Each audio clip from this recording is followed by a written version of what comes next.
percentage tax filing using EBIR forms, gagawin natin tutorial for today's video. Stay tuned! So first yung gagawin is i-download ang app ng EBIR forms and then ilagay po yung mga hinihinging impormasyon sa inyong profile. So ganito po yung makikita nyo. And then hihingi niya po, input nyo po dito yung tax identification number, RDO code, line of business, taxpayer, last name, first name, middle name for individual. Para naman po sa business, ilagay nyo po yung name ng inyong business, registered name para po sa non-individual. And then registered address, zip code, and telephone number. Tapos sa baba po, email address. Yung email address po, wag po nating kakalimutan na ilagay ang ating active email address. Sa una lang naman, need mo ilagay yung mga details mo. Kasi sa susunod na pag nag-file ka ulit, automatic na siya na kung ano yung in-input mo nung una, malalagay na siya as your profile. Once na-input nyo na po yung hinihinging detalye sa inyong profile, dumako na po tayo dun sa list of BIR forms. So, i-click nyo po yung arrow and then hanapin ang forms na BIR Forms 2551Q V2018 Quarterly Percentage Tax Return. And then makikita nyo rin sa bandang baba yung mga na-file nyo po dati pa. Sa mga ngayon pa lang gagamit, wala pa kayong makikita sa baba. Bali yung mga past na mga na-file nyo na yung makikita nyo sa bandang baba. So pag okay na po, i-click nyo po yung fill up sa gilid. So, eto na siya, 2551Q Quarterly Percentage Tax Return. So, first natin gagawin sa number 1 is i-click natin yung calendar.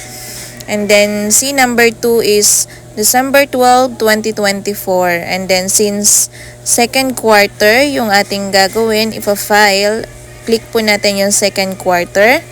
And then, number 4, i-click po yung no sa amended return. Ayan. Pero kung meron kang amended return, click yes. And then, number 5, kung ilang sheets. And then, number 6 is automatic na pong nalagay ang inyong TIN number. And then, number 7 is yung RDO code. And then, number 8, yung name po ng inyong business. Automatic na po yan since naglagay kayo sa inyong profile kanina. And then, yung number 9 is yung address. And then, number 10, contact number. Number 11 is email address. So, number 12 is, are you availing of tax relief under special law, international tax treaty? So, i-click po natin yung no.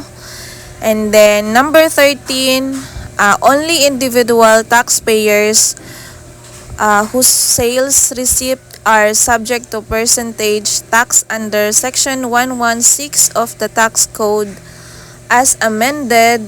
What income tax rates are you availing? So, choose one. So, ang i-avail ko po is yung graduated income tax rate on net taxable income. Yung iba po, kiniklik po itong 8% income tax rate on gross sales, receipt, and others. So, ako po, graduated income tax rate on net taxable income. So, once na-click na po natin yung graduated income tax, pumunta na po tayo sa likod, and then click po natin yung next na sa baba para mapunta po tayo sa likod. So, ito na po yung likod ng ating form 2551Q page 2. Ayan. So, nakalagay po ang ating TIN, tapos ang ating business, and then, ang kailangan po natin gawin is yung i-click yung number 1, yung click nyo po yung arrow, and then hanapin po yung PT010. So, next po, i-click po yung taxable amount. Yun po yung 3 months na sales po ninyo. Input nyo lang po, and then, automatic na pong nakalagay yung tax rate na 3% and then click somewhere lang po para makuha nyo po yung total ng inyong tax due.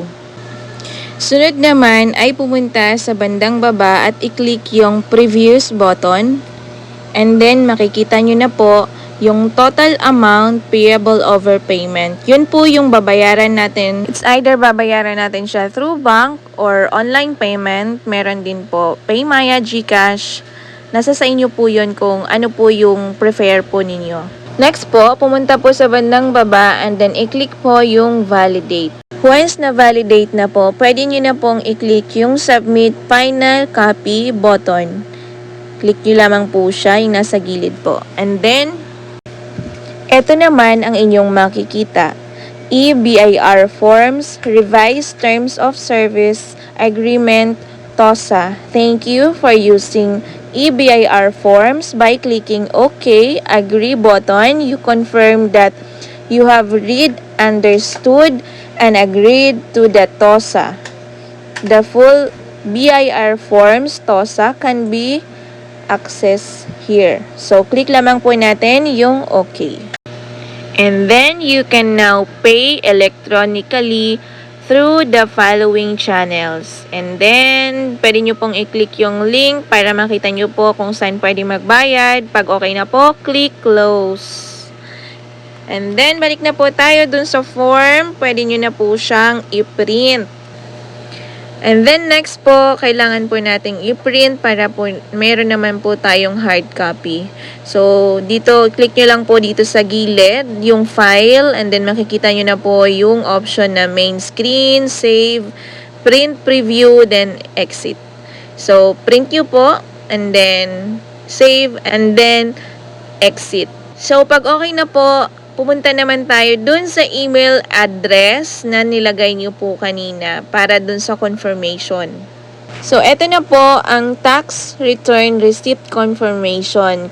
Once na-open nyo na po siya, eto po yung laman niya. This confirms receipt of your submission with the following details subject to validation by BIR. So, file name, and then date received by BIR, and then time received by BIR. Penalties may impose for any violation of the provisions of the NIRC and issuance thereof.